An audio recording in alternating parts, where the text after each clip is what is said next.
Uno de los problemas más graves que tiene el hombre, la humanidad, es el cambio climático, también llamado cambio global.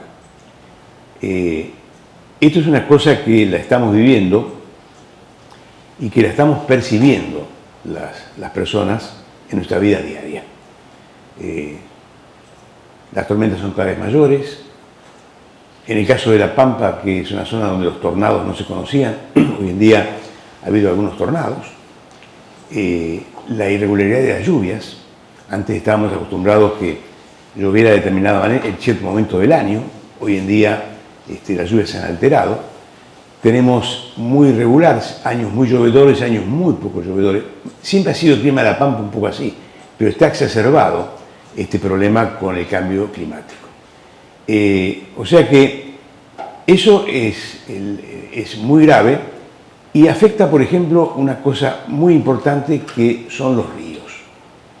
En el caso del río Colorado, que es el único río real que existe en la provincia de La Pampa, hemos visto que en los últimos 10 años el caudal del río ha bajado a la mitad, producto de las faltas de nevada en la cordillera. Pues es un problema que estaba ya previsto que sucedieran este tipo de cosas. Pero no es un problema del río Colorado, es un problema de los ríos de toda la cordillera de los Andes, desde Neuquén hacia el norte. En la Argentina y en el resto de los países, hasta Venezuela, hay un problema muy serio que es que nieva menos y los glaciares se están derritiendo. O sea que es un problema protípico del cambio climático del planeta. El cambio climático es atribuido directa o indirectamente a la acción humana. O sea, hemos alterado la composición de la atmósfera. Concretamente, hemos incorporado gases invernaderos. ¿Cuáles son los gases invernaderos? El dióxido de carbono, el metano, el óxido de nitroso, entre otros, que son gases que determinan que cambie el equilibrio térmico de la atmósfera. O sea que, si bien es cierto que la composición de la atmósfera ha cambiado muchas veces en la vida del planeta, muchísimas veces, pero las circunstancias actuales es que durante la existencia de nuestra especie, esta es la alteración más importante que se ha producido, según nos dicen a nosotros los estudiosos de esos temas. ¿Por qué viene este problema de la alteración de la atmósfera por parte de la actividad humana? Bueno, en principio había un equilibrio que estaba determinado porque antes de la llamada revolución industrial, que es el gran desarrollo económico que empieza a surgir a partir de 1750, las principales fuentes de energía eran o el trabajo humano, o el viento, o el agua en los molinos, o directamente el uso de caballos o bueyes. Bueno, entonces la producción estaba limitada por la disponibilidad de energía. O sea que teníamos un problema allí que no había exceso de alimentos porque justamente era muy difícil hacer alimentos, o sea, la agricultura y la ganadería. Entonces, la población humana estaba restringida por esa disponibilidad de energía y estaba restringida a un crecimiento lento, que se compensaba con las epidemias y la guerra. O sea, que las desgracias de las epidemias y las guerras determinaban que se compensaba en el crecimiento y estaba la población más o menos estable en un cierto número. Pero cuando llega la revolución industrial, cambia todo. O sea, allí esto significó también una revolución agrícola, y además del hecho de la revolución industrial. Bueno, aparece la máquina de vapor. Se inventa la máquina de vapor. ¿Y cuál fue el combustible primero de la máquina de vapor? La madera, la leña. Entonces se comenzó allí a generar mayor, o sea, aprovechar la energía de la leña y se da el caso de que se produce entonces, como va creciendo el consumo de madera, se da el caso de la primera crisis energética que tiene la humanidad. que fue la crisis de la disminución de la cantidad de energía, mejor dicho, la disminución de la cantidad de leña para producir energía. Entonces, allí es que se comienza a incorporar el carbón de piedra, el carbón mineral, que es una fuente de energía fantástica porque tiene una alta densidad. O sea, el carbón, si bien es cierto que hay que hacer con la minería, se extrae el carbón, tiene una alta densidad y eso ayudó mucho, y es muy abundante, y ayudó mucho a que se hiciera muy eficiente todo el sistema de producción de energía y todo el sistema industrial. O sea, a partir de ese momento, las máquinas y los buques comenzaron a moverse con la energía del carbono fósil. Ahora, ¿qué pasa? Cuando se comenzó a usar el carbono fósil, a diferencia de la madera, es que cuando se quemaba leña, era el dióxido de carbono que se producía, en última instancia estaba equilibrado con el dióxido de carbono que utilizaban las plantas para generar la madera. O sea, digamos, había un equilibrio. Pero cuando comienza a utilizarse el carbón mineral, que es de origen también vegetal hace millones de años, se libera el dióxido de carbono fósil. Entonces empieza a crecer la cantidad de dióxido de carbono dentro de la atmósfera. Al principio muy lentamente y después, a medida que va aumentando la industrialización, más aceleradamente. Bueno, todo andaba muy bien dentro de parámetros normales, porque en última instancia el dióxido de carbono que se generaba no aumentaba mucho en la atmósfera porque hay un equilibrio entre el dióxido de carbono del atmosférico y el dióxido de carbono en el agua, en el mar. Entonces el mar era capaz de captar una parte de eso, se depositaba en el fondo como carbonatos y bicarbonatos, entonces digamos que estaba equilibrado todavía el sistema. Bueno, a mediados del siglo XIX se descubre el petróleo. Al descubrirse el petróleo se da el hecho que primero se descubre el petróleo y se dan cuenta que es una fuente energética mejor que el carbono. Mucho mejor porque es más fácil de extraer, tiene también una alta densidad energética por unidad de volumen, y era muy fácil de usar. Entonces, aquí se empieza a desarrollar una tecnología que son los motores que podían utilizar esa fuente energética nueva. Y ahí se inventan los motores de combustión interna. Entonces, se revoluciona el transporte. O sea, los barcos comienzan a funcionar, los ferrocarriles comienzan a funcionar con petróleo. Entonces, y de forma creciente, y empieza a haber más excedentes de productos, más excedentes de comida, de alimentos, y comienza entonces la población a aumentar ya más sensiblemente. Bueno, y por supuesto comienza también a aumentar la concentración de este gas, dióxido de carbono, en la atmósfera.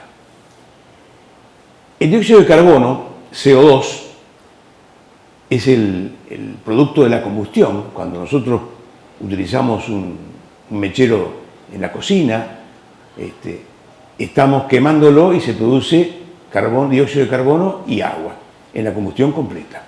Bueno, este gas es el principal gas llamado de efecto invernadero. O sea, ¿qué es el efecto invernadero? Podríamos preguntarnos. Bueno, ustedes saben que de día la Tierra se calienta por acción de la luz solar, o sea, la energía solar viene, calienta la Tierra, calienta las rocas, calienta el agua, los ríos y los mares, hace que la vida sea más confortable. Y de noche hay una contrarradiación, que es la radiación calórica que se emite y que va hacia el espacio, diríamos. O sea, ingresa una energía mucho más energética, como es la radiación solar, y hay una contrarradiación, que es la radiación calórica, de una longitud de onda mucho mayor. Pero no importa la longitud de onda, lo importante es que también se emite, pero con una longitud de onda distinta, con una característica diferente. Bueno, se llega a un cierto equilibrio teóricamente, lo que se recibe y lo que se emite. Pero el exceso de dióxido de carbono en la atmósfera hace un efecto similar a los vidrios de un invernadero. O sea, ustedes vieron que los invernaderos funcionan para que haya calor adentro, producto del sol, diríamos, y en la noche se van enfriando, pero poco, porque los vidrios del invernadero protegen, diríamos, a la contrarradiación y de alguna manera la respaldan, la guardan. Entonces, sucede lo mismo en la atmósfera. No hay vidrios, pero sí lo que hay es la cantidad de dióxido de carbono, que es un gas invernadero, porque justamente a enriquecerse con este gas la parte superior de la atmósfera, cierra de alguna manera que la radiación calórica pueda volver al espacio. Entonces se va acumulando calor, lentamente, no es una cosa espectacular, pero lentamente. Pero a través de decenas, centenas de años, esta radiación calórica determina finalmente que vaya cambiando el clima. Y ese es el problema. O sea, la consecuencia es que el planeta se calienta y el clima cambia. En este momento diríamos que comparando el clima, la temperatura actual del planeta con la temperatura de hace 2 siglos, aproximadamente se ha aumentado algo así como 1 grado de temperatura. Entonces, este grado de temperatura, dice, no es mucho 1 grado. No es mucho, pero es mucho también. Porque determina que el clima, 1 grado de temperatura, se hace mucho más extremo, se alteran las corrientes oceánicas, se comienza a producir la pérdida de hielos en los glaciares, se comienza a producir la pérdida de hielo en los casquetes, tanto norte, en el Ártico, como en el Antártico. Y esto determina un cierto crecimiento del mar, que a medida que se vaya intensificando este problema va a ser mucho mayor todavía. Entonces, este problema preocupa mucho porque el problema del cambio climático lo sufrimos todos. O sea, lo sufrimos los que somos inocentes y los que son culpables. El clima no tiene límite geográfico. Entonces, los países que son grandes emisores, porque tienen economías muy desarrolladas, que son los principales responsables de todo este fenómeno, y están fundamentalmente en el hemisferio norte, hace que todos tengamos que pagar con el clima los excesos que tienen estos países. Entonces, yendo un poco al tema del cambio climático, tratando de profundizar un poco, uno dice, ¿a qué se debe el cambio climático? Bueno, a la acumulación de dióxido de carbono, a la mayor actividad económica, a la mayor actividad industrial, a que los combustibles fósiles, el carbono fósil ha pasado a la atmósfera en gran medida, pero esto ha sido motivado por varios factores. Uno es el aumento de la población mundial. Para decirlo en pocas palabras, en 1950 la población mundial era más o menos de 2.500 millones de personas. 2.500 millones de personas. Hoy en día estamos en 7.500, 3 veces más. ¿En cuántos años? Y en 70 años. En 70 años la población se multiplicó por 3. Y esa gente que tiene derecho a vivir necesita alimentos, necesita confort, necesita calefacción, necesita ropa, necesita bienes.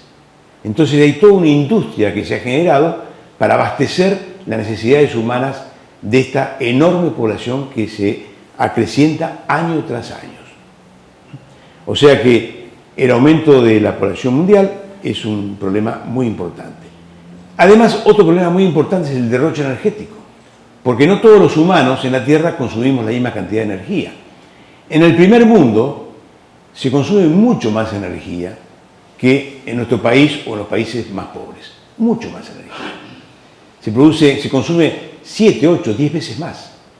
Es visible, por ejemplo, que en algunos países, sobre todo Estados Unidos, para poner un ejemplo, que con el 5% de la población del mundo consume el 25% de toda la energía del planeta. O sea, evidentemente eso nos está diciendo que hay un derroche enorme de energía. Ellos se pueden dar el lujo de calefaccionar canchas de golf o de calefaccionar veredas para que en invierno no tengan que sacar la nieve de las veredas, en algunas partes, no todo el mundo lo hace, pero existen personas. O sea que, en última instancia, el gasto energético no tiene medida. O hacer una civilización basada en el transporte individual del automóvil. El automóvil es una cosa que uno dice, es fantástico tener un auto, pero el costo energético y el costo para el mundo, para el planeta, de tener un automóvil, de un solo automóvil no hay problema, pero cuando hay centenares de millones de automóviles y planteadas civilizaciones basadas en la movilidad de ese tipo, determinan que el gasto de combustible sea enorme y que tengamos problemas muy, muy serios. Entonces, diríamos que este crecimiento desmedido de la población y además el superconsumo energético por parte de esta población ha determinado que tengamos graves problemas actuales y mucho más graves en el futuro. Para poner un número, en 1750 había 270 partes por millón de dióxido de carbono en la atmósfera. Hoy tenemos 415 partes por millón. Uno dice, no es tanta la diferencia, es enorme la diferencia esa, es enorme, como lo está demostrando los aspectos climáticos en este momento. Bueno, entonces el flujo de dióxido de carbono encima es creciente, porque cada vez más se produce combustiones, cada vez más se libera más dióxido de carbono, y fíjense una cosa notable, todo país que sea rico en combustibles, en energía fósil, son todos países que tienen o guerras, o invasiones, o acciones hostiles. Los países árabes, que han sido invadidos, como el caso de Irak, por ejemplo, en busca de la excusa de armas de destrucción masiva que nunca la tuvieron, en realidad lo que estaban buscando era quedarse con las fuentes de petróleo de esos países. O sea, que como el combustible, como el petróleo comienza a escasear, el petróleo fácil, digamos, no el petróleo difícil, esa manera de apoderarse de los bienes energéticos de otras naciones es una prioridad para las principales potencias del mundo, gusten o no gusten. Entonces, todo país así, diríamos que, ¿qué le pasa a Venezuela? Bueno, Venezuela es el principal país que tiene mayores reservas energéticas del planeta, reservas fósiles, me refiero al petróleo. Bueno, dejando de lado que a lo mejor tiene errores el gobierno venezolano, no conozco el tema, tampoco me quiero meter, pero lo cierto es que cualquier país que tenga la desgracia de tener riqueza energética es un país que puede ser sometido a una guerra, a una invasión o a otra cosa peor todavía. Ahora, los países contaminan, como dijimos al principio, pero no todos los países contaminan igual. En este momento, el país que produce más dióxido de carbono del planeta es China, que ha tenido un desarrollo brutal en los últimos 15 años o 20 años. El segundo es Estados Unidos, el tercero es Rusia y el cuarto es la India y el quinto es Japón. O sea, por lejos, entre Estados Unidos y China son por lejos los que más consumen y los que más producen dióxido de carbono, los que más contribuyen a el cambio climático global. Por ejemplo, China en este momento es responsable del 30% de la emisión de dióxido de carbono y Estados Unidos es responsable del 14%. Toda la Comunidad Económica Europea es responsable de un 10%. Y después venimos todos los demás. La Argentina es una cifra insignificante en todo esto, pero nosotros tenemos que pagar también parte de la cuenta que no gastamos. O sea, no pagamos lo nuestro, tenemos que pagar con el cambio climático todo lo que otros han hecho. Bueno, lo que sucede también, y quiero remarcar, es que el mundo depende fundamentalmente de los combustibles fósiles. Quiero señalar finalmente con respecto al tema de la energía y la contaminación de la atmósfera, en que si no hay una decisión mundial al respecto de limitar la liberación de dióxido de carbono, no va a haber solución. Porque si tenemos el 85% que son de combustibles fósiles en este momento que se están utilizando, y ya ha aumentado 1 grado la temperatura, el panel internacional de cambio climático, reuniones que hubo en Kioto y un montón de lugares más, aspiran a que a fin de siglo no se sobrepasen los 2 grados, a fin del siglo XXI. Y mejor 1,5 grados. Ya estamos en 1 grado. Y como vamos a superar los 2 grados. Ahora, ¿qué ocurre? A los países, cuando se dice el tema de limitar las combustiones, lo primero que hacen es pensar que limitar las combustiones significa limitar sus economías, como es lógico, porque o jugar para hacer un traspaso a energías limpias implica enormes inversiones que no están dispuestos a hacer.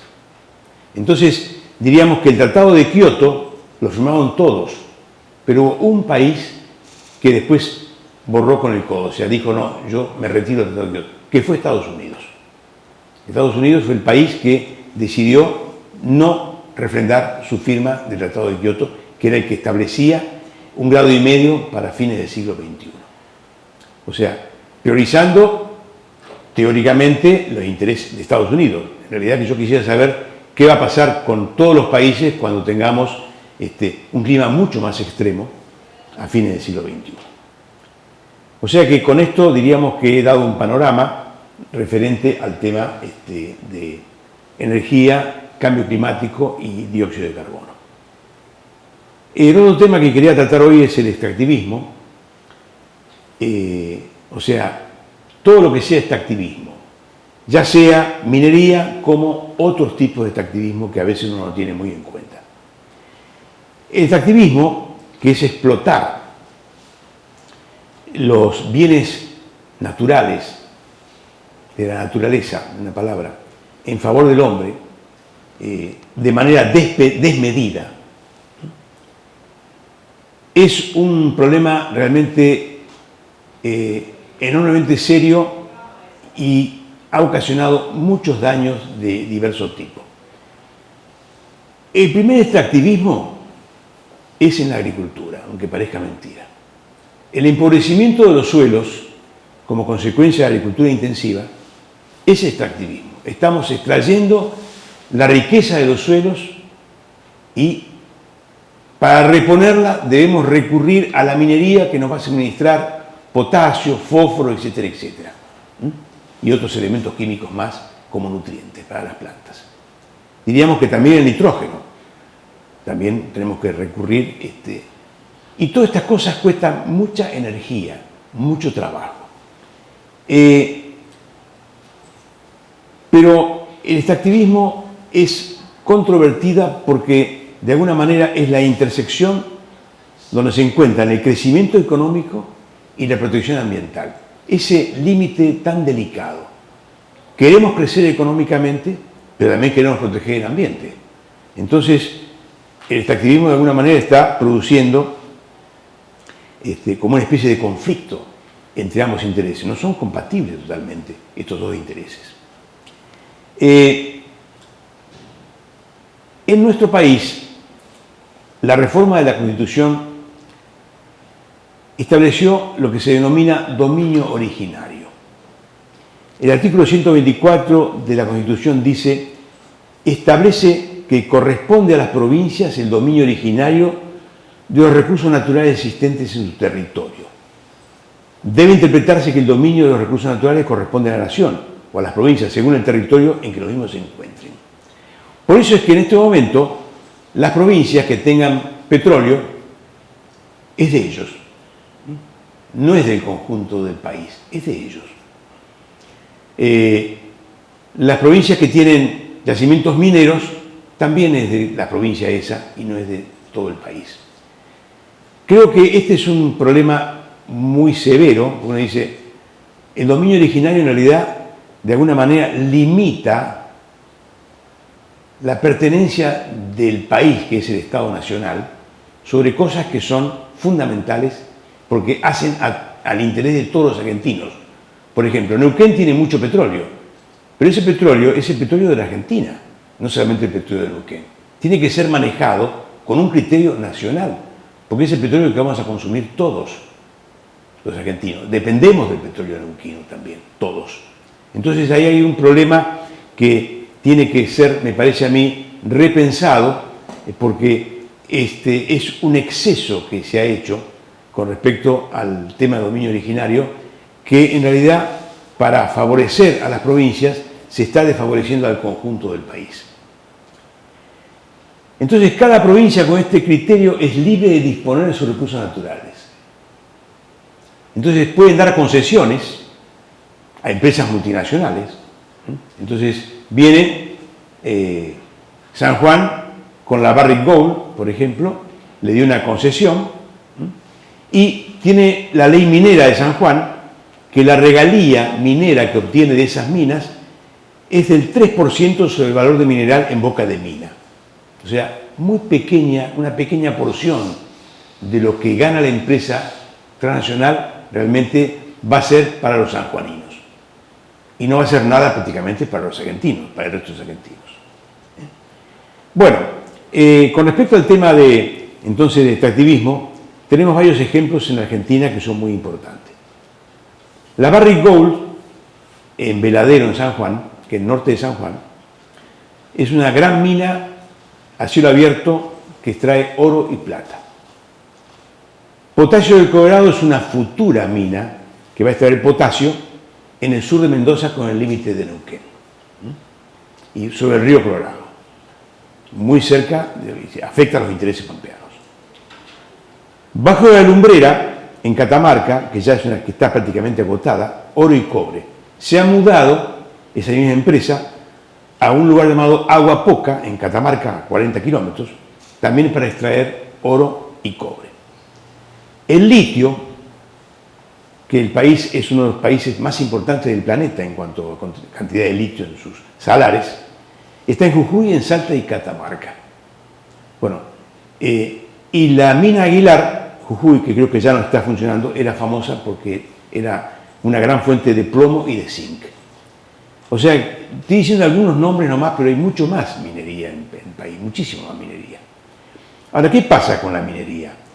La minería le sucede que hay una cantidad de pasivos ambientales, o sea, dejan pasivos, dejan escoriales, o sea, acumulaciones de roca, de desechos, que se van acumulando. Se utiliza cianuro en muchas de estas explotaciones, y cianuro ustedes saben que es muy tóxico, sobre todo en las minas de oro se utiliza cianuro, oro y plata, y esos se han destruido glaciares en la alta cordillera, en el caso de la Barrick, y a veces se producen desastres ambientales. La Barrick, por ejemplo, liberó más de 1 millón de litros de agua con cianuro que fue a parar al río Hachal, que es uno de los principales ríos de San Juan. Y esto determinó entonces no solamente que llegara el cianuro, sino que también en los diques de contención, porque cuando hay los residuos se colocan en especie de diques de contención, estos diques de contención no solamente tienen cianuro, sino que tienen minerales pesados, metales pesados, que son altamente contaminantes. Porque el cianuro de última se degrada con la luz solar, pero el bario, el plomo y varios elementos más que son muy tóxicos continúan en los cursos de agua y los van, diríamos, contaminando de una manera prácticamente irreversible. Entonces, el gran problema es ese, la contaminación que generan. En Brasil hubo dos terribles, con la misma empresa que quería estar acá, con Vale, dos empresas terribles, dos represas que se destruyeron, dos tremendos problemas. La represa de Brumadinho, que se rompió este año, el año pasado, hemos dicho, el 25 de enero del año pasado. El dique minero con aguas residuales de la mina Corrego de Feijoa, propiedad de la minera, se derrumbó y derramó miles de metros cúbicos de agua y barro. Además de la parte ambiental, hubo 250 muertos y 20 desaparecidos. Todo un valle se llevó por delante. Y a la minera no le importó esto demasiado. Digo, ¿cuánto hay que pagar? Primero discutieron si era que tenían que pagar. Y ¿cuánto hay que pagar? Porque las mineras simplemente son empresas donde lo que vale es cuánto se invierte y cuánto se gana. El pasivo ambiental no lo cuentan ellos. El pasivo ambiental que se haga cargo el Estado en algún momento, si es que quiere hacerse cargo. Hubo otro incidente también muy importante en Brasil con la misma empresa, en Bento Rodrigues, que también se rompió otro muro de contención en 2 represas, y también se produjo la contaminación de una cuenca hidrológica que abarcaba 230 municipios en Brasil, en el estado de Minas Gerais. Bueno, entonces, cuando se contamina, es un problema que le queda a la gente, le queda al Estado. Es un problema que no tiene solución fácil y algunos no tienen solución directamente. Y las empresas, por supuesto, que no responden. Responden un poquito nada más, pero nada más que un poquito. En cuanto al tema de petróleo, que es un problema que en Argentina ya tenemos una larga historia, han quedado como pasivos ambientales en el país miles de piletas con líquidos contaminados por residuos de la actividad petrolera. La extracción convencional estaba, miles de piletas. En la Patagonia está lleno. En todas las zonas petroleras hay montones de piletas por todas partes. Que nadie se hace cargo de eso. Significa contaminación, significan problemas para las especies que viven allí y significan problemas para la gente que también vive cerca. Bueno, ahora como los combustibles convencionales, el petróleo convencional, diríamos que se hace cada vez más difícil de extraer, se agotan las cuencas por la sobreexplotación, llegamos a lo que se denomina fracking o la ruptura hidráulica, que es un sistema mucho más violento de sacar petróleo. El fracking son grandes perforaciones que están a 2.000 o 3.000 metros de profundidad y a partir de allí se hacen cañerías horizontales, o sea, tiene un sistema muy sofisticado que permite cambiar la dirección, el ángulo de dirección y hacerla. Entonces ahí se inyecta, o sea, como están trabajando en la roca madre, el petróleo o el gas está guardado, diríamos, en celditas dentro de la roca madre que no fluye por sí mismo. Entonces hay que hacer la ruptura hidráulica. Entonces lo que se hace es agua a gran presión mezclada con arena y con ciertas sustancias que son las que se aprovechan para mejorar la permeabilidad del sistema. Entonces el fracking lo que hace es romper la roca madre, fisurarla, y la arena, que es una arena muy especial, lo que hace es meterse en la fisura para evitar que la fisura después se cierre. Nada más que eso. Y los coadyuvantes, un montón de químicos, se habla de 500 químicos distintos, pero no se usan los 500, se usan algunos nada más en cada una de las explotaciones. Estos muchos de ellos son cancerígenos. La particularidad que tiene el fracking es que las inversiones son muchísimo más grandes. Son 5 veces más que una explotación de petróleo convencional.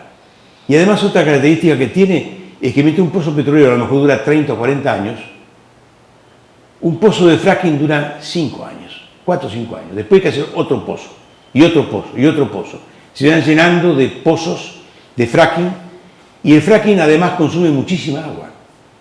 O sea que hay una serie de problemas de contaminación de pasivos ambientales que son enormes. Acá en Argentina tenemos el fracking en Vaca Muerta, que hay toda una propaganda que es la solución de los problemas del país en cuanto a energía y todo lo demás, cosa bastante discutible entre los mismos técnicos si es solución o no es solución.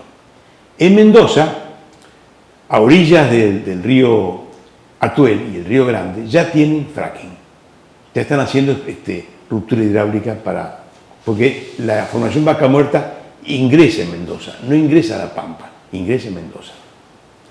Bueno, esta técnica del fracking se ha visto que tiene consecuencias muy importantes sobre el ambiente.